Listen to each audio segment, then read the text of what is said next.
Olá humanos, bem-vindos a mais um vídeo dessa série de devlogs do meu primeiro jogo. Hoje eu quero falar para vocês quais foram os avanços que eu tive nesses últimos dias. Muitas coisas foram feitas, né? Grande parte do sistema base do jogo está pronto. E eu quero falar para vocês sobre como vai ser esse jogo, assim mais pra frente. Mas no momento eu quero falar para vocês sobre o sistema base do jogo, que está quase pronto, tá 75% mais ou menos pronto, que é principalmente o lance da interação, né, do jogador, assim, comprando veículos, comprando armas, seleção dos veículos também, né, todo o sistema de pause, game over, o dinheiro, pontos, essas coisas assim, está quase pronto. O que falta ainda é colocar sistema de compra de armas e seleção, né. Outras coisas que foram melhoradas foi o sistema de dano.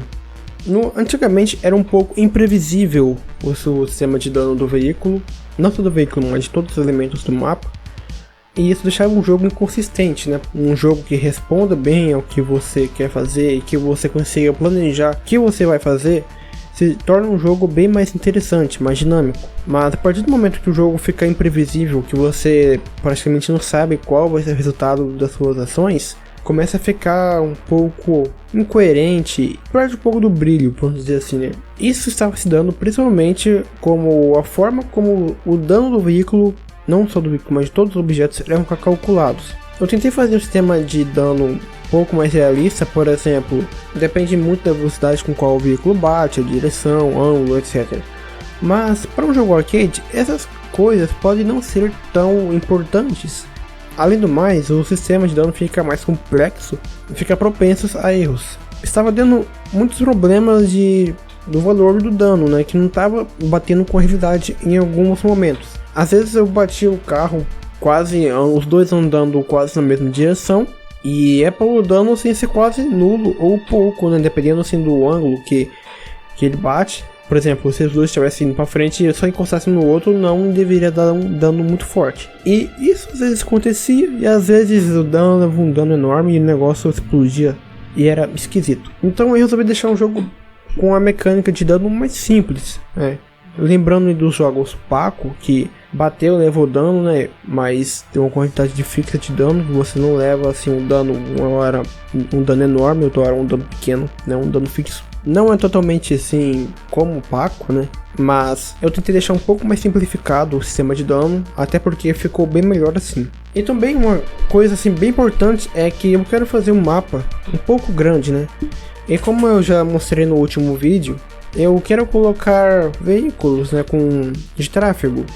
Só que colocar veículos de tráfego não é uma coisa assim tão simples, porque eles não podem ser todos distanciados na mesma hora que o jogo cria. Senão a CPU ela ia sofrer uma sobrecarga de processamento, né? Principalmente porque vai distanciar muitos veículos. E muitos desses veículos eles não são importantes no momento, né? Porque, por exemplo, o jogador está no meio do mapa.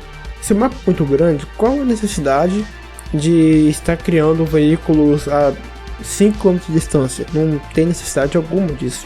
Até porque o jogador não vai ver esses veículos, e eles vão, sei lá, gastando memória à toa, né? Além disso, não posso descartar o lance de que esses veículos eles podem sofrer pequenos erros de AI, simplesmente baterem uns nos outros e levar dano. E quando o veículo de tráfego ele sofre dano, ele simplesmente para no meio do caminho, né? Ele fica lá parado lá e espera seu fim. E se eu tenho praticamente todos os veículos do mapa já andando no mesmo tempo, as chances de eles baterem enquanto o jogador nem mesmo está lá perto é muito grande. Então todo o tráfego do jogo vai ser congestionado com o passar do tempo por pequenos erros de AI. E aí quando o jogador chegar perto finalmente desse veículo, ele vai ver lá todos os veículos parados lá, um batendo no outro. E sobre esse lance de bater um no outro, é uma coisa assim que eu quero evitar, mas não é uma coisa que eu vou simplesmente descartar essa possibilidade. Então, para evitar isso, eu fiz um sistema de que ele vai checando a distância entre os pontos de spawn dos veículos.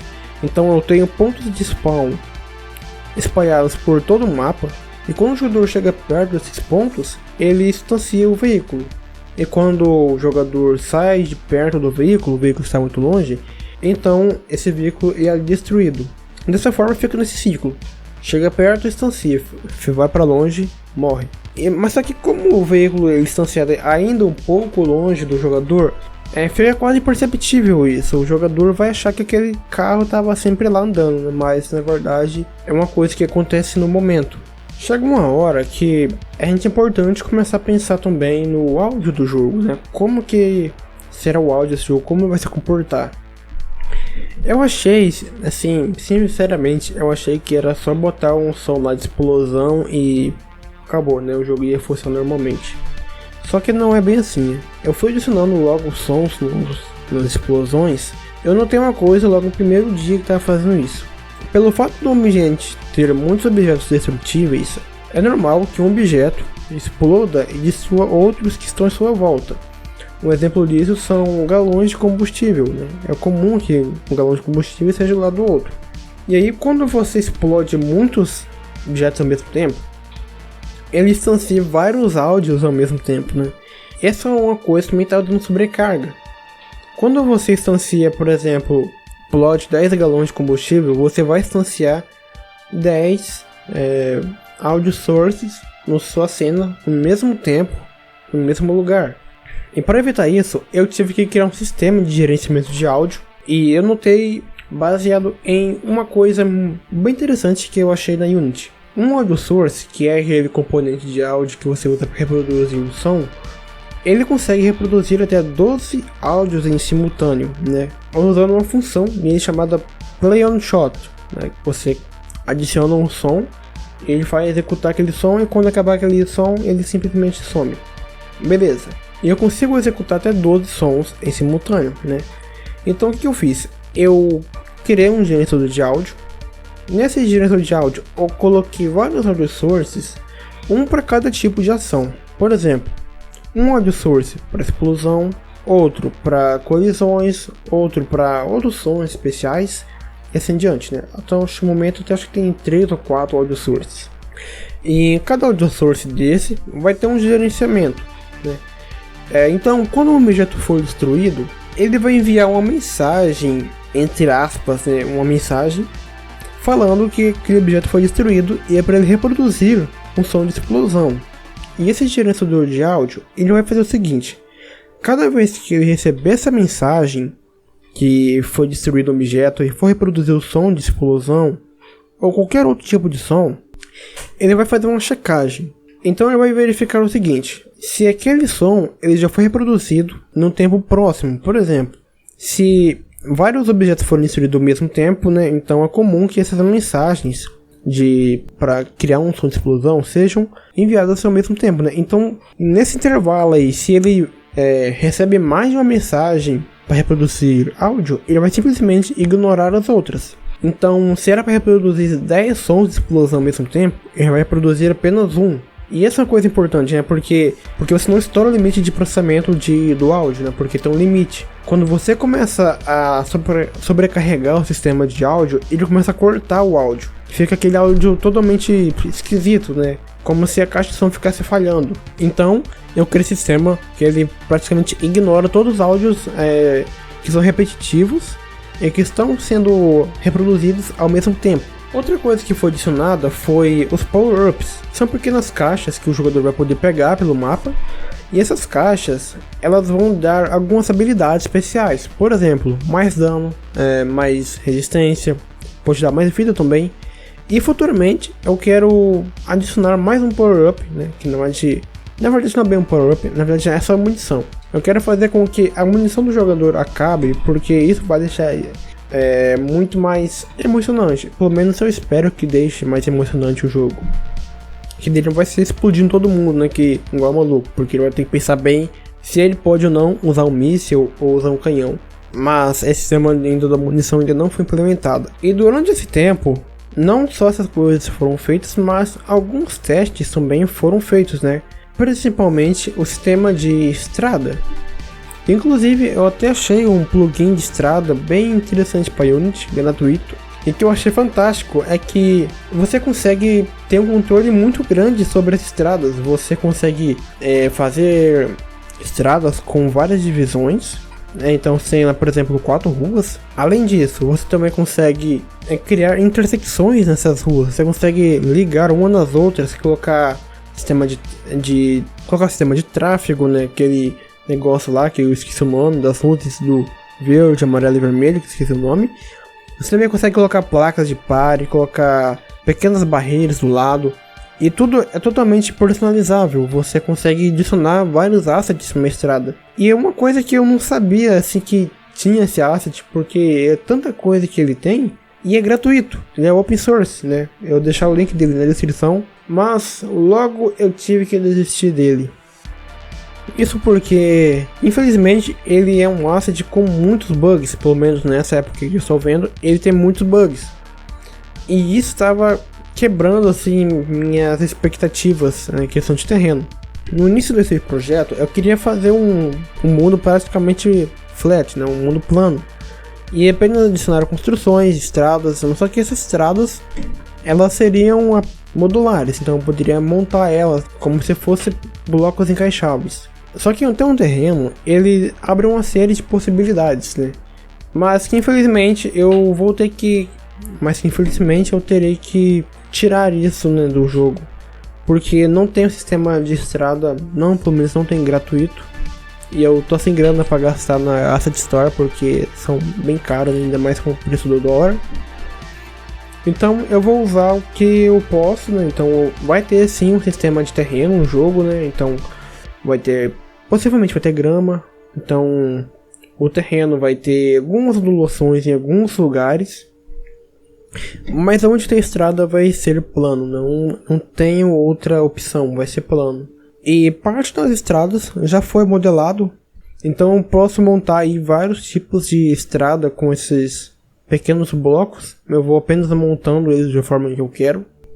E é isso, né? Quem sabe no futuro eu não crio um sistema de estrada pra mim, porque os que tá aí tá difícil de usar, né? E também eu quero falar pra vocês sobre como vai ser o jogo, né, no final. É uma coisa que eu tenho pensado bastante, e uma coisa que eu sinto assim que falta é uma pegada mais brasileira nesse jogo, né? Colocar algumas referências do Brasil. E se possível, deixe nos comentários alguma referência que você acha que seja legal colocar. Eu quero colocar principalmente carros brasileiros, que se usa muito no Brasil. Inclusive veículos que foram muito importantes para a nossa história assim no Brasil. Carros brasileiros, veículos brasileiros, e que fazem parte, mas que muitas pessoas já esqueceram desses veículos, por mais importantes que eles sejam, e que eu acho que é uma pena que o Brasil, que seja um país tão incrível, tenha assim sua cultura quase apagada com o passar do tempo, né? Com uma coisa assim que é abandonada, né?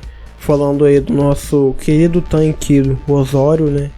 Que foi um dos melhores tanques de guerra já feitos nos anos 80, e que hoje em dia o Brasil poderia ser uma das maiores potências assim na questão de tanques militares com o Osório, mas que foi literalmente abandonado, né? Hoje em dia existem, eu acho que 2 modelos do tanque Osório, mas estão em museus aí enferrujando com o passar do tempo. E eu quis adicionar esses tanques no jogo, né? Porque o tanque Osório e também o tanque Tamoio, né, que é um outro tanque brasileiro, que são tanques incríveis, né, para a época. Outro carro que eu quero adicionar também é o carro do nossa querida empresa de carros elétricos brasileiro, que infelizmente faliu, que é a empresa Burgel, né, que foi uma grande fabricante de carros brasileiro, carros elétricos, que estava bem avançado para a época, mas que infelizmente falta de interesse, né, fez com que a empresa quebrasse. E eu acho que é importante colocar esses veículos no jogo porque fazem parte de nós. Além de outros veículos também que são bem importantes, como alguns carros clássicos de antigamente. E graças a esses veículos que são principalmente da década de 80, 70, que eu quero fazer o jogo na pegada mais dos anos 80 mesmo, né? E o jogo vai se passar nos anos 80, com aquela pegada mais retrô, e vai ser um tipo assim bem interessante. Eu creio que fica bem legal. E também o nome do jogo, né, que foi uma coisa que foi decidida graças ao meu grande amigo, o Leonardo, que me ajudou encontrar o nome do jogo, que eu sempre fui péssimo em encontrar nomes. E agora, graças a ele, o jogo agora vai ter um bom nome, né? Não vai ser uma coisa genérica. Muito obrigado, Leonardo, por isso. Mas que eu não vou falar por enquanto, porque eu quero deixar segredo até os próximos vídeos. Obrigado, pessoal. Até o próximo vídeo. E até mais.